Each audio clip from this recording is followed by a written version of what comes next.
Hey guys, we're talking about democracy, different forms of democracy today, and we finished up talking about John Locke and the importance of John Locke, and you're going to see that he becomes more important as the year goes on, and we'll tell you a little bit about the significance of John Locke a little bit today, and that Thomas Jefferson's going to, I don't want to use the phrase rip off what John Locke wrote, but there's going to be a startling amount of likeness in some of Jefferson's writings. He was largely influenced by John Locke. All right, but we want to talk about different types of democracy today. Okay, and in terms of democracy, we said yesterday we were talking about democracy simply a rule by the people. Okay, and there are different types of democracy, and we mentioned a direct democracy that all the people in a given area, whether it's a city, state, country, whatever, participate in the decision making. Okay, and we referenced ancient Athens as a model for direct democracy. But we said, look, in the United States, this is not going to work out very well. In the United States, there's simply too many people for it to be practical, and not to mention, mob mentality is a real problem. All right, people get their opinions inflamed and they make decisions that they wouldn't ordinarily make in the heat of the moment. Okay, that's why we use a representative democracy or a republic, where we have people, we elect people to make decisions for us. All right. Now, a representative democracy is something, like I said, where we make this decision to say, hey, we're going to trust people uh, to to make these decisions for us because we don't have the time, the energy, or the expertise. By choosing people to make decisions for us, we allow them to focus on making the important assessments while we just do our jobs and live our everyday lives. Okay?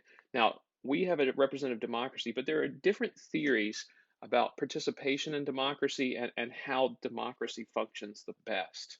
Okay? And the first one we want to mention is what we call a participatory type of democracy, or the participatory theory on democracy. And this is the idea that democracies work best and most efficiently when citizens participate actively in the political process. Okay, when individual people actively participate in the process, right? And I know your first instinct is to think with that voting, and voting is terribly important. In the 2016 election, voter turnout in Trump versus Hillary in a very contentious election was 60%. 60% of registered voters came out to vote in 2016.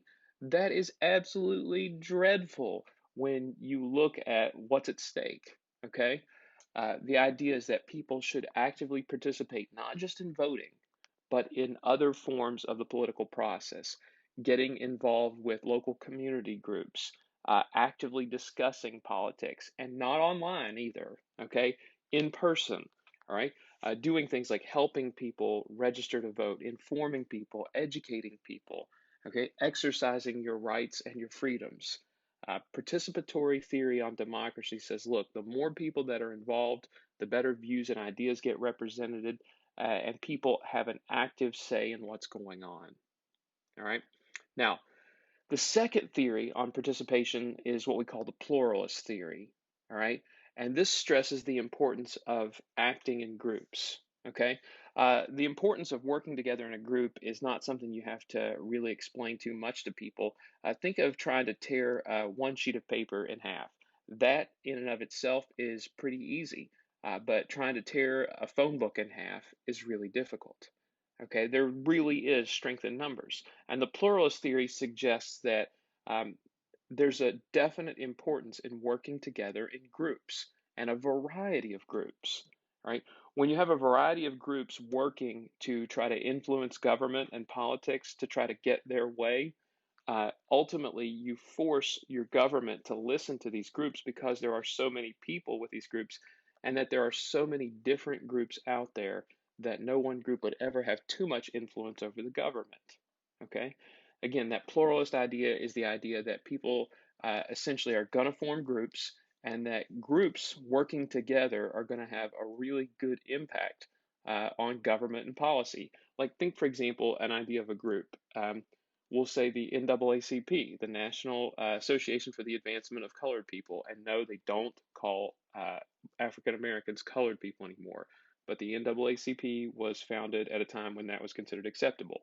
Anyway, the NAACP actively tries to convince members of government that we need to make changes about the way that we treat minorities in this country.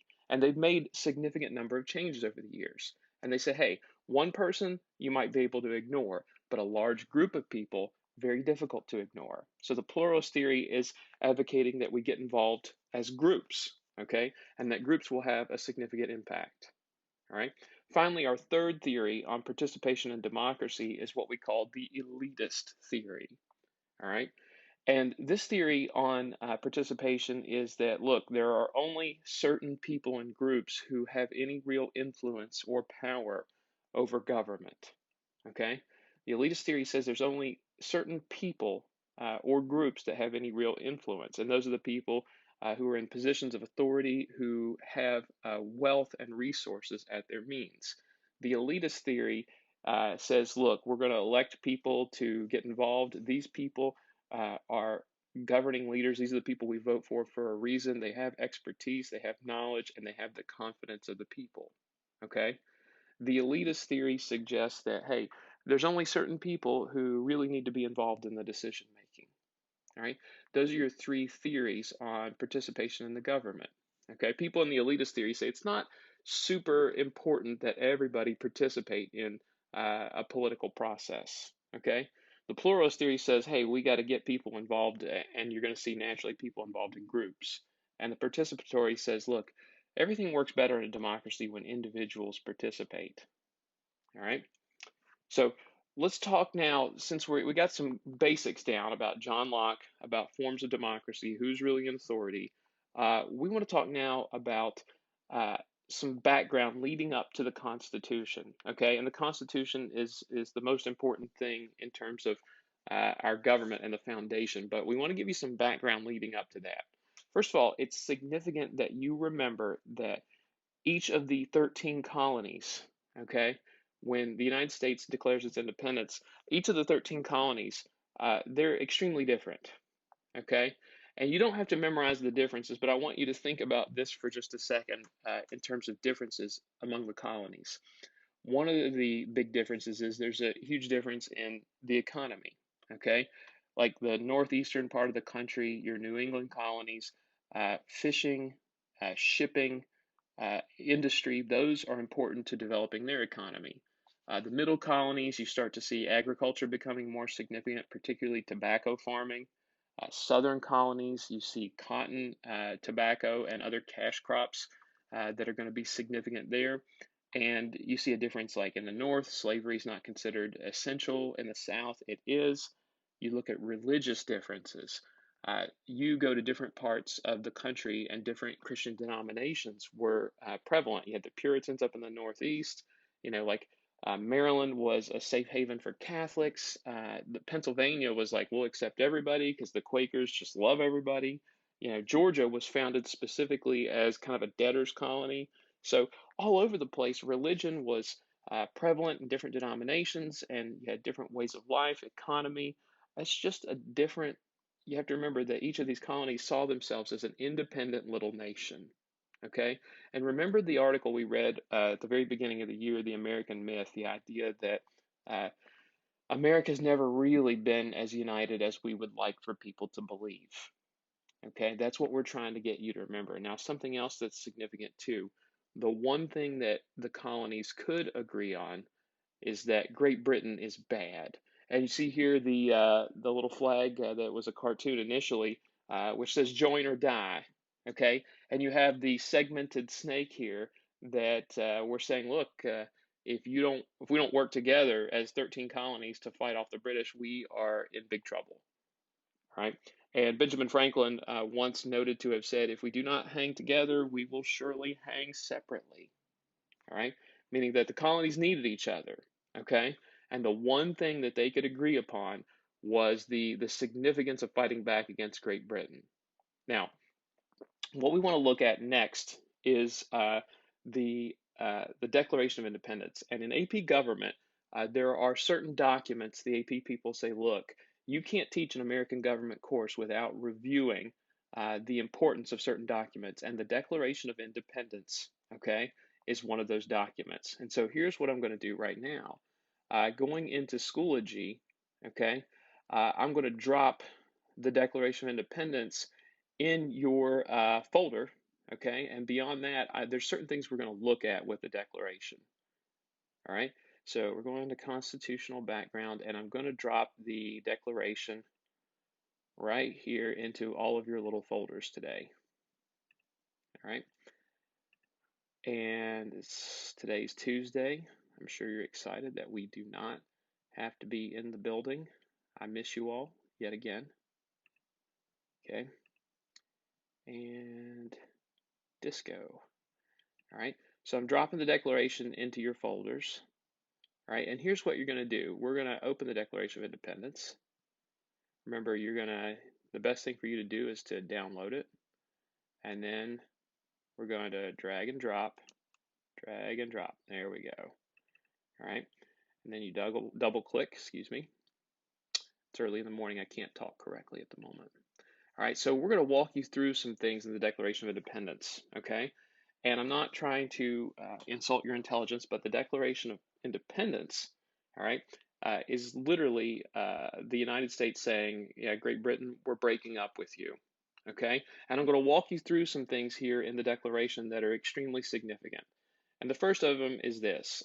First, I want to make this clear because people don't seem to know this. Thomas Jefferson writes the Declaration of Independence. Most of the writing is his work, okay? And he had a couple drafts going into it, and you're going to see some things that are really relevant. And so think of this as a breakup letter, okay? Back in the day when I was young, people used to sometimes write, instead of actually confronting them or breaking up with them via text, you'd write a breakup letter. All right. And so this is America's breakup letter to Great Britain. And America is saying, look, Great Britain, it's not us, it's you. All right. So let's look at this first paragraph here. When in the course of human events it becomes necessary for one people to dissolve the political bands which have connected them with another and to assume the powers of the earth, the separate and equal station to which the laws of nature and nature's God entitle them, a decent respect to the opinions of mankind requires that they should declare the causes which impel them. All right. Now, that's Thomas Jefferson's very kind way of saying, hey, we're breaking up with you and we're going to tell you the reasons why. Now, something that is also important, and I'm going to highlight a little bit here too, which should encourage you to do the same on your document so that you can save it here. All right. And you can make little notes too. For one people to dissolve the political bands. All right. He wouldn't out and out say it, but Thomas Jefferson is kind of referring to John Locke in this regard. That, remember, John Locke said, hey, if a government's not doing what it should be doing, then it is the people's right and duty to get rid of that, to dissolve it. Remember, he had a section in his treatise on government of the dissolution of government. Okay? So this first paragraph, and you can annotate, write, or whatever here. You can even abbreviate that. Hey, we're breaking up with you. All right? Or something to the effect. Okay? So you've got this here, and I'm going to put this in red because why not? All right?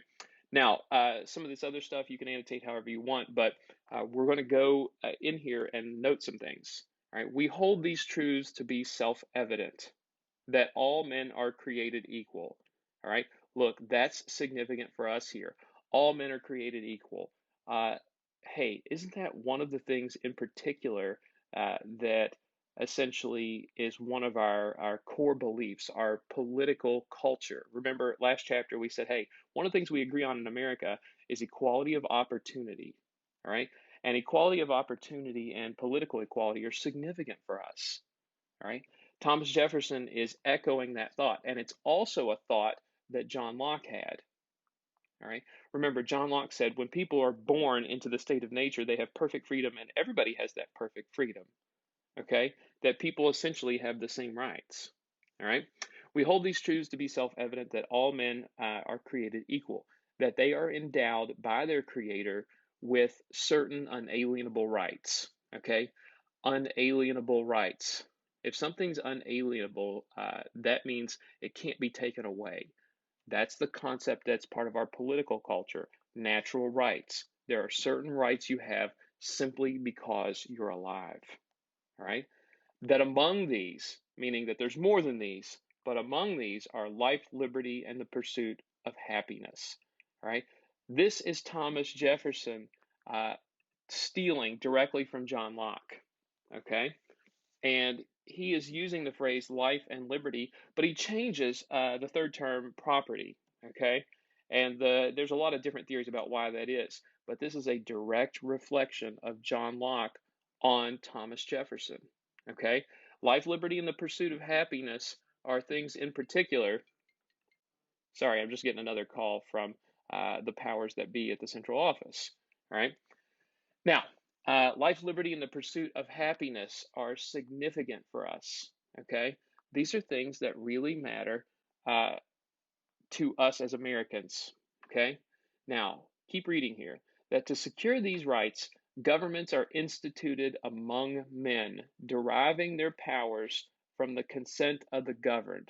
All right, look, this is super important. Again, here's another thing that's important. We mentioned one of our core values in political culture, uh, popular sovereignty, the idea that people are in charge. And we get that from John Locke. Okay? John Locke said, look, human beings are responsible for establishing government and dissolving government, and government gets its power from consent of the governed. Okay? Please don't forget that. John Locke comes up with this idea, Thomas Jefferson ingrains it in the Declaration. All right? Then keep going. Look, here's more John Locke that whenever any form of government becomes destructive to the ends, it's the right of the people to alter or abolish it. All right? John Locke said, hey, a government's not doing what it's supposed to do, you get rid of it. Okay? You either change it or you get rid of it. It's the right of the people to alter or to abolish it and to institute new government. All right? It says prudence will dictate indeed that governments long established should not be changed for light or transient causes. All right. And Thomas Jefferson is saying right here with this, he said, hey, you shouldn't just change your government because you're upset about one thing. If you're going to change government or get rid of government, it needs to be for a good reason. Okay. Uh, but notice here too, he once again is going to get into more good stuff. When a long train of abuses and usurpations, pursuing invariably the same object, evinces a design to reduce them under absolute despotism, is their right, it is their duty to throw off such government. Okay? Notice he says a long train of abuses and usurpations, meaning that the government's taking rights from people. Right? He says, look, if eventually it gets to the point where the government is doing bad things over and over and over again, then it is your right and your duty, okay, of the people to throw off such government. Again, he's saying, hey, the people are in charge, all right? The people are in charge, okay? So ultimately, you're seeing here that he's talking about the consent of the people. We're breaking up with you. People have certain rights just because they're alive. Life, liberty, and pursuit of happiness are among these rights. All right. And to show you, Thomas Jefferson wanted to be clear. He said, just to make sure that you know that we're not making this up, here are the facts. Okay. And he gives a big bullet point list of all the stuff that Great Britain has done. Okay. Now, notice something is in here too, for imposing taxes on us without our consent. Again, remember, John Locke specifically said you don't tax people without the consent, without their consent or the consent of their representatives. All right. And we didn't have that. Okay. This is absolutely something that John Locke, his fingerprints are all over it. Okay, and you can read through all of these. You know, these are things that you're going to see if you paid attention at all in your early American history class. You're somewhat familiar with these. All right, so ultimately, you know, this explains why we're breaking up with Great Britain. And notice that they refer to him as King George as a tyrant. We have petitioned for redress in the most humble terms. Our petitions have been answered in a repeated injury. Okay, so the Declaration of Independence. Look, what we're looking at here is that you are going to get these key elements. All right, that consent of the governed. Okay, meaning that the people are giving the government permission to rule over them. All right. People have the ultimate authority. Natural rights, equality, life, liberty, and pursuit of the happiness, your right and duty to get rid of government. What they want you to know in the AP government world is that these are the key principles ingrained in the Declaration. All right. And these key principles, they're going to ask you about them on the AP exam, and they may ask you to pull from several documents, all right, these particular things. So, really, what we're getting from the Declaration of Independence is one, it's a breakup letter with Great Britain, okay? Two, it's the only thing the colonies really agreed on. And three, key ideas about American political values are ingrained in this document, and they come largely from John Locke. All right, that's the Declaration in a nutshell. Okay, so let's go back to our PowerPoint just for a second and talk about a few other things. Notably, this. The last thing we're going to mention today after the Declaration, okay, we already went over this, sorry, right? But the last thing we're going to mention after the Declaration is this. The Declaration of Independence is just a declaration talking about our values and that we're breaking up with Great Britain. Once we did that, we had to establish a national government, okay? And we said, look, each of the independent states want to do their own thing, but at the same time, we need a national government. And so our first attempt at a national government was organized under a document called the Articles of Confederation. All right. Before the Constitution ever existed, we had something called the Articles of Confederation. All right. And the Articles of Confederation, uh, what these are simply, it's like an alliance between the states. It's a very loose alliance. And one thing that you want to remember, and we'll give you some details later on, the most significant thing that you can remember about the Articles of Confederation is that it established a national government, but it was a national government with very few powers. It was a weak national government. Okay, every one of the 13 states wanted to retain most of their authority.